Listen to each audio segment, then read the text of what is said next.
नमस्कार, स्वातीस कॉर्नरमध्ये आपले स्वागत आहे। आज आपण पाहणार आहोत बीटचे पराठे। त्यासाठी मी इथे मोठ्या साईजचे 3 बीट घेतलेले आहेत। त्याचे दोन्ही साईडचे टोक आपल्याला कापून घ्यायचे आणि अर्धे अर्धे करून आपल्याला कुकरमध्ये टाकायचे आहेत। अशा प्रकारे आता हे पूर्ण आपण करून घेऊ। 3च बीट घेतले कारण की आपल्या घरातले जेवढे मेंबर असतील तशा हिशोबाने घ्या। मानसी 1 बीट आला पाहिजे, म्हणजे बरोबर एका बीटमध्ये। जास्त कमी जर घेतले तर जी कणिक आहे आपली ती रेड कलरची किंवा बीटाची चव तर नाहीच लागत त्याच्यात, पण ती रेड कलरचा पराठा नाही होणार। तो थोडा व्हाईट रेड असं कॉम्बिनेशन होईल, थोडं ते पोळीसारखं मिक्स वाटेल। त्याच्यासाठी प्रत्येकी माणसाला 1 बीट अशा हिशोबाने तुम्ही बीट घेऊ शकता। तर आता हे आपण 2-3 शिट्ट्या करून मी शिजवून घेतले पाण्यात। तुम्ही वाफवून घेऊ शकता, पण मी पाण्यात शिजवले, थोडे गाळ चांगले शिजतात आणि मिक्सरमध्ये त्याची बारीक पेस्ट चांगली होते। आता हे आपण थोडे कापून घेऊ। मी चाकून पूर्ण त्याचे छोटे छोटे तुकडे केले। आता मिक्सरमध्ये आपण हे बारीक करून घेऊ। त्यासाठी मी इथे टाकले 4-5 हिरव्या मिरच्या, लसण आणि अद्रक थोडी जास्त टाकली मी, कारण की चवीला खूप छान लागते। आता हे बारीक करून घेऊ आपण। हे पूर्ण चांगली पेस्ट करून घ्यायची त्याची। बघा तुम्ही, आता हे आपलं रेडी होते। इथे मी घेतलेली आहे 1.5 वाटी, समजा 1.5 प्लेट कणिक घेतलेली आहे।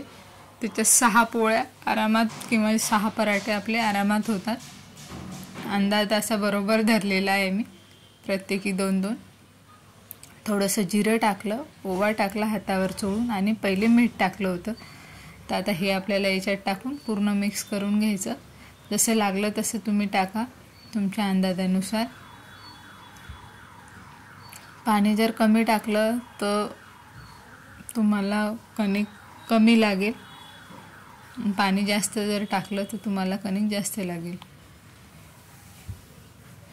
आता हे आपण तेलाचा हात लावून पूर्ण कणिक तयार केली। तर आपण पराठा लाटून घेऊ। जास्त घट्टही नाही, जास्त पातळही नाही। जशी पराठ्यात समजा आपले धपाटे वगैरे असतात तसं मी हे करून घेतलेलं आहे।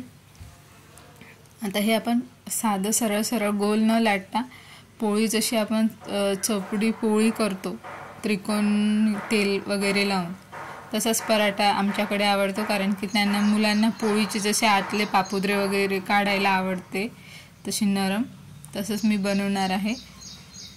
याची टेस्ट पण चांगली लागते आणि खायलाही चांगलं लागते। बीट मुलं तसे खात नाही, त्याच्यामुळे अशा प्रकारे त्यांना पोटात घालावे लागते। आपल्याला पर्याय नसतो, आपण खातोच, आपल्याला त्याचे महत्त्व माहीत असते। अशा प्रकारे मी आता हे 2 पराठे इथे करून घेते। आणि चॅनलवर तुम्ही नवीन असाल तर लाईक, शेअर, सबस्क्राईब करायला विसरू नका। आणि माझे व्हिडिओ कसे वाटतात हे कमेंट करून कळवा। आणि तुम्हाला आणखी कोणत्या प्रकारची रेसिपी पाहायला आवडेल हे मला कमेंटमध्ये कळवा, म्हणजे मी करायचा प्रयत्न नक्की करेल। तुम्ही सांगाल ती रेसिपी आपण करू।